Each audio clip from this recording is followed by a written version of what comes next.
প্রিয় দর্শক শ্রোতা, জেকে টিভির এই মুহূর্তের আয়োজনে আপনাদের সবাইকে স্বাগত জানাচ্ছি। সর্বপ্রথম জানিয়ে দিচ্ছি কি কি থাকছে এখনকার আয়োজনে। সবার আগে দেখতে পাবেন ভোটার মুক্ত নির্বাচন, জ্বালাযুক্ত ফলাফল। দেখুন, নির্বাচনে আওয়ামী লীগের যে তিনটি বিষয়ে প্রমাণিত হলো তা আওয়ামী লীগের জন্য বিব্রতকর এবং চরম দুশ্চিন্তার বিষয়। দেখুন বিষয় তিনটি কি কি। এবং সবশেষে রয়েছে বিএনপির আন্দোলনের ডাক খাঁচায় আবদ্ধ সিংহের গর্জন বলে মন্তব্য করলেন তথ্যমন্ত্রী হাসান মাহমুদ। এখন দেখুন বিস্তারিত।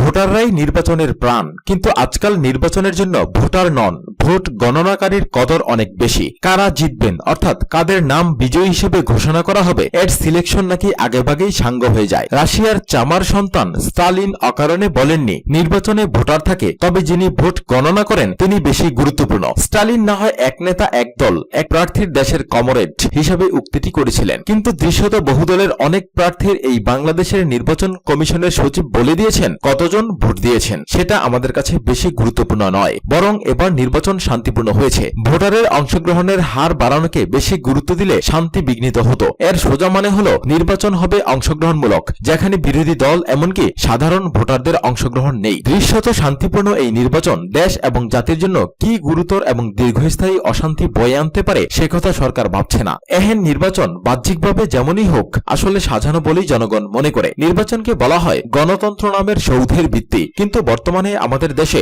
নির্বাচনের যে চেহারা ও চরিত্র তা যে গণতন্ত্রের প্রাসাদকে নড়বড়ে করে দিচ্ছে তা বোঝার জন্য বুদ্ধিজীবী হতে হয় না। ভোটাররা আগে নিজের ভোট নিজেই দিতেন, তবে ক্রমেই দিন বদলে যেতে থাকে। এবার একজনের ভোট অন্যজনে দেয়া শুরু হলো। এটা কিন্তু পরার্থপরতা নয়, বরং বিশেষ দল বা প্রার্থীর স্বার্থ রক্ষা করার চরম পন্থা হিসেবে এই কাণ্ড করা হয়েছে। সাধারণ ভোটাররা দেখলেন আপনার ভোট আমি দেব স্লোগান রূপায়ণে দৃঢ় প্রতিজ্ঞ যাদের, এদের সাথে এটে উঠা যাবে না, কারণ বিত্ত এবং বাহিনীর মদত ওরাই পাবে। ভোটাররা তাই এখন ভোট কেন্দ্র বিমুখ। তারা ভোট না দিলে যে ফল হবে দিলেও তাই হবে এমন বিশ্বাস থেকে জনগণ আর ভোট দিতে আগ্রহী হচ্ছেন না। তাছাড়া সরকার যতই উন্নয়নের জোয়ার বইয়ে দিক কিংবা বিরোধী দলকে জিরো বানানোর তালে থাকুক, বিরোধী দল নির্বাচনে না নামলে ভোটের না থাকে উত্তাপ, না থাকে আকর্ষণ, তখন নির্বাচন নেহায়েত নিয়ম রক্ষার আনুষ্ঠানিকতায় পর্যবসিত হয়। এ কারণে কোনো কোনো স্থানে আয়োজন সত্ত্বেও ভোটাররা ভোট দেওয়ার প্রয়োজন বোধ করেননি। এদিকে ভোট কেন্দ্রে কর্মকর্তা এবং কর্মীদের ঘুমানো, ঝিমানো, আড্ডা মারা আর হাই তোলা ছাড়া কাজ ছিল না। এবার উপজেলা নির্বাচন ছিল একদলীয়, তবে সরকারের প্রত্যাশা মাফিক তা একতরফা হতে পারেনি। এর কারণ ক্ষমতাসীন দলের গ্রুপিং, কোন্দল এবং বিদ্রোহ। এতদিন দলটির নেতাকর্মী ক্যাডাররা বিরোধী দলের বিভিন্ন লোকজনকে ধরাই দিয়েছেন পুলিশের ছত্রছায়ায়। এখন নির্বাচনী বিরোধী দল না থাকায় নিজেরাই নিজেদের প্রতিপক্ষ। একই দলের এক অংশ অন্য অংশের উপর অস্ত্র নিয়ে চড়াও হচ্ছে। এতে সন্ত্রাস সহিংসতার যে মাত্রা তা নিছক নির্বাচনী উত্তাপ উত্তেজনায় সীমা ছাড়িয়ে উন্মাদনা এবং উচ্ছৃঙ্খলতার পর্যায়ে পৌঁছেছে। বিগত সংসদ নির্বাচনের আগে সিইসির একটি বিভ্রান্তিকর উক্তি ছিল নির্বাচনের মাঠে উত্তাপ থাকবে, তবে এতে পরিস্থিতি উত্তপ্ত হবে না। আশা করি সবাই জানেন উত্তাপ ছাড়া উত্তপ্ত হয় না। আসলে তিনি ওই কথা দ্বারা কি বুঝাতে চেয়েছেন সেটাই বোঝা গেল না। ডুব দিয়ে গোসল করবেন আর চুল রাখতে চাইবেন শুকনো, এ দুটো কাজ তো একসাথে করা প্রায় অসম্ভব। অতএব দলের কলহ, কোন্দল, কিলাকিলি উপজেলা নির্বাচনের ক্রমবর্ধমান উত্তাপকে চরম উত্তপ্ত পরিস্থিতির দিকে ঠেলে দিয়েছে অনিবার্যভাবেই। অথচ দলীয় শীর্ষ নেতৃত্ব ভেবেছিলেন উপজেলার নির্বাচনী বৈতরণী সহজেই তাদের তরুণী প্রতীকধারীরা উতরে যাবেন। বাস্তবে নৌকার বিপরীতে আনারস সহ কয়েকটি প্রতীকের প্রার্থীরা দাঁড়িয়ে গিয়েছিলেন ভোটাভুটিতে। ভোটার ম্যানেজ করা, প্রতিপক্ষের বিরুদ্ধে প্রপাগান্ডা, হুন্ডা এবং ডান্ডার জোর, গাজর এবং লাঠি নীতির প্রয়োগ, নরম এবং গরম কায়দা কৌশল ইত্যাদি সবকিছু মিলে যিনি পরিস্থিতি নিয়ন্ত্রণে সক্ষম তিনিই ভোটের ফল ভোগ করতে পেরেছেন। এভাবে নৌকাকে উল্টে দিয়ে বহু উপজেলায় অন্য কোনো মার্কার প্রার্থী হয়েছেন পোয়াবারও। এবার সরকার সমর্থক পত্রপত্রিকাও লিখেছিল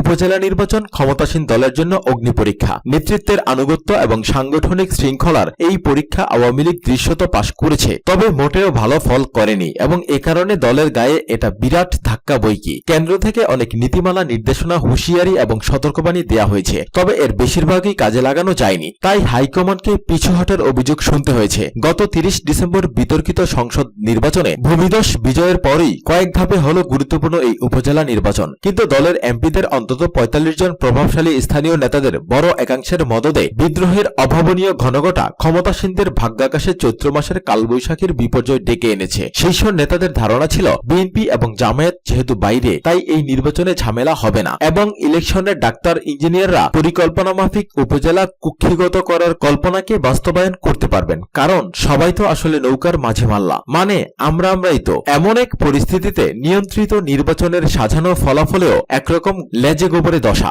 ভোটারবিহীন নির্বাচন শান্তিপূর্ণ হওয়ার ঢেকুর অমেরুদণ্ডী নির্বাচন কমিশন তুলতে পারে, কিন্তু উপজেলা এখন ক্ষমতাসীন মহলের জন্য এরশাদ আমলের উপজেলা শুধু নয়, দুঃসহ জ্বালা হয়ে উঠেছে। সামনের দিনগুলোতে বিভিন্ন স্থানে পরস্পর বিরোধী গ্রুপের এমপি আর উপজেলা চেয়ারম্যানদের দ্বন্দ্বে ক্ষমতা দেখানোর খেলা কেমন জমে ওঠে দেশের মানুষ তা দেখার অপেক্ষায়। সম্প্রতি উপজেলা নির্বাচনে 3টি বিষয় প্রমাণিত হলো যা আওয়ামী লীগের জন্য অত্যন্ত বিব্রতকর এবং দুশ্চিন্তার বিষয়। প্রথমত, দলের ভিতর কোন্দল এবং বিভেদ, গ্রুপিং এবং গালাগালি ভয়াবহ মাত্রায় উন্নীত হয়েছে। দ্বিতীয়ত, ক্ষমতার স্বাদ নেয়ার লোভ এবং প্রতিপক্ষ গ্রুপের প্রার্থীকে ঠেকানোর জেদ অনেক নেতাই সংবরণ করতে পারেন না। এবং তৃতীয়ত, দলের হাইকমান্ডের সিদ্ধান্ত এবং নির্দেশ লঙ্ঘন করে বিদ্রোহী প্রার্থী হওয়া এবং নৌকা প্রতীকধারী প্রার্থীর প্রত্যক্ষ বিরোধিতা করার মতো দলীয় লোকের সংখ্যা এবং শক্তি নিছক কম নয়। এমন পরিস্থিতির একটা বড় কারণ হল কথিত বিদ্রোহীরা জানেন তারা দলের মনোনীত প্রার্থীকে হারিয়ে নিজেরা জিতে গেলে আজ হোক কিংবা 2-4 দিন পরে হোক দলীয় নেতৃত্ব তাদের শুধু কাছে টানা নয়, কোলে তুলে নেবে দলের স্বার্থেই। সুদূর অতীতে গ্রিক মহাবীর আলেকজান্ডার ইউরোপ ছাড়িয়ে মধ্যপ্রাচ্য মারিয়ে ইরান আফগানদের তাড়িয়ে ভারতবর্ষ জয় করতে এসেছিলেন, তবে উপমহাদেশের পশ্চিমাঞ্চল থেকেই তিনি ফিরে যেতে বাধ্য হন। বিস্মিত আলেকজান্ডার সেনাপতির উদ্দেশ্যে বলেছিলেন, সেলুকাস, কি বিচিত্র এ দেশ। আজ এই মহাবীর বেঁচে থাকলে আরো বিস্মিত হয়ে দেখতেন কত রঙে ভরা এই বঙ্গদেশ। প্রাচীনকালের বঙ্গীয় জনপদের বৃহদংশ নিয়ে গঠিত আজকের বাংলাদেশ রাজনৈতিক অঙ্গীকার বা আভিজাত্য ছাড়া রাজনীতিক হওয়া যায় তো না হয়েও হওয়া সম্ভব ছাত্রনেতা। কানা ছেলের নাম পদ্মলোচন আর কালো ছেলের নাম কার্তিক।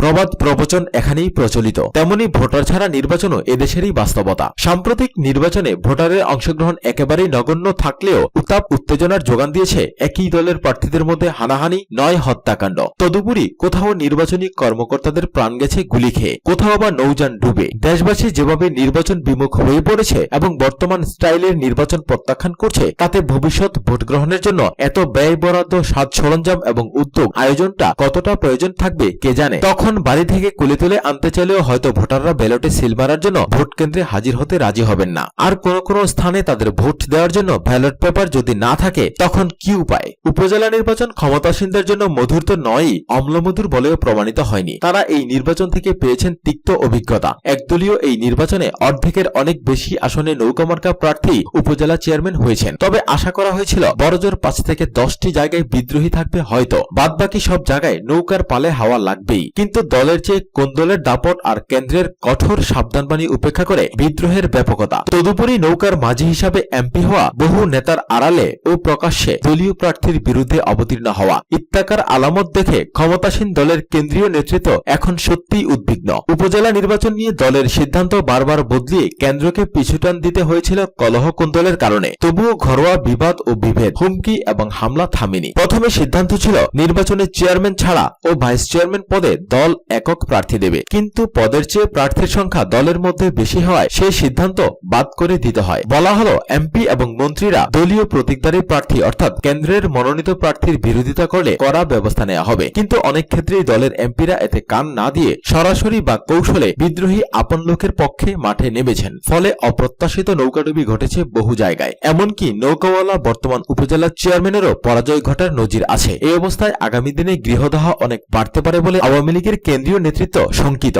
গত শুক্রবার একটি জাতীয় দৈনিকের প্রথম পাতার খবর, উপজেলা নির্বাচনের তিক্ত অভিজ্ঞতায় স্থানীয় সরকার নির্বাচন দলীয় প্রতীকে না করার বিষয়ে ভাবছে আওয়ামী লীগ। উপজেলা এবং ইউনিয়ন পরিষদের চেয়ারম্যান প্রার্থী চূড়ান্ত করা এবং বিদ্রোহীদের সামাল দেওয়া ব্যক্তির বিরোধিতা করতে গিয়ে নৌকা বিরোধী অবস্থানের কারণেই স্থানীয় সরকারের দলীয় নির্বাচন থেকে পিছু হচ্ছেন ক্ষমতাসীন দলটি। সবশেষে দেখুন, বিএনপির আন্দোলনের ডাক খাঁচায় আবদ্ধ সিংহের গর্জন বলে মন্তব্য করলেন তথ্যমন্ত্রী হাসান মাহমুদ। আওয়ামী লীগের প্রচার ও প্রকাশনা সম্পাদক এবং তথ্যমন্ত্রী ডক্টর হাসান মাহমুদ এমপি বলেছেন, বিএনপির কঠোর আন্দোলনের ডাক খাঁচায় আবদ্ধ অসুস্থ সিংহের তর্জন গর্জনের মতোই। এতে দর্শকেরা পুলকিত হন মাত্র, এই তর্জন গর্জন দিয়ে লাভ হবে না। তারা বলেছে অঙ্গ সংগঠনের নেতাকর্মীদের নিয়ে আন্দোলনের কৌশল ঠিক করবে, কিন্তু আমরা দেখছি গত 10 বছর ধরেই তারা আন্দোলনের কৌশল ঠিক করছে। বৃহস্পতিবার আওয়ামী লীগের কেন্দ্রীয় কার্যালয় বঙ্গবন্ধু অ্যাভিনিউয়ে আওয়ামী মুক্তিযোদ্ধা প্রজন্ম লীগ ঢাকা মহানগর উত্তরের দ্বিবার্ষিক সম্মেলনে প্রধান অতিথির বক্তব্যে তিনি একথা বলেন। আওয়ামী প্রজন্ম লীগের সাবেক সভাপতি মোহাম্মদ মনির হোসেনের সভাপতিত্বে সভায় বক্তব্য দেন বর্তমান সভাপতি অ্যাডভোকেট মোহাম্মদ আসাদুজ্জামান দুর্জয়, আওয়ামী লীগ নেতা অ্যাডভোকেট বলরাম পোদ্দার প্রমুখ।